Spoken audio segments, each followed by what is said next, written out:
Just একটা প্রজন্ম আগে মানুষের জীবনে কতটা আনন্দ উচ্ছ্বাস ছিল, আমার এই আজকের ভিডিওটা দেখলেই জানতে পারবেন।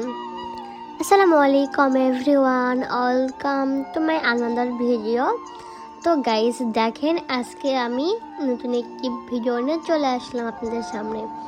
তো আজকে আমি গ্রামের অনেক অনেক পুরনো একটি খাবার খাবো এবং সেটি কিভাবে কোন প্রসেসে তৈরি করা হয় সেটা আপনাদের সাথে শেয়ার করতে চলে আসলাম। তো এটাকে নাকি বলে হুয়া পোড়া। গাইস আমি এর আগে কখনো নাম শুনি নাই বা কখনো খাইও নি। এটা আমার আব্বুদের সময় নাকি অনেক অনেক ছিল, আমার দাদিদের সময় এগুলো তারা অনেক খাইতো।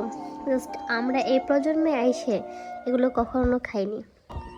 তো এগুলোর জন্য দেখেন প্রথমে একটা করে যে কি বলে, এগুলো খড়ি নিয়ে এসে একটা জায়গাতে আগুন ধরে দিয়ে সেখানে এই কালাইগুলো পুড়তে হবে। হ্যাঁ, এভাবে দেখেন সব কালাইগুলো যখন ডাল থেকে পুড়ে মাটিতে নিচে যে আগুন দেখতে পাচ্ছেন, আগুনে যখন পড়ে যাবে তখন আপনাকে বুঝতে হবে যে না, এই পোড়াগুলো মানে হওয়া পোড়াগুলো হয়ে গিয়েছে খাওয়ার উপযোগী। তো এই যে আমাদের মনে হচ্ছিল যেন আরও কিছু কিছু পোড়া বাকি আছে, তার জন্য আমার আব্বু আবার উপরে একটু করে পাতা দিচ্ছিল এবং সবগুলো যখন পুড়ে যাবে দেখেন এমনি বোঝা যাবে তো সবগুলো পোড়া হয়ে গেছে কিনা। তো আমাদের পোড়া হয়ে গিয়েছে, এখন না কীভাবে বেছে বেছে খেতে হবে।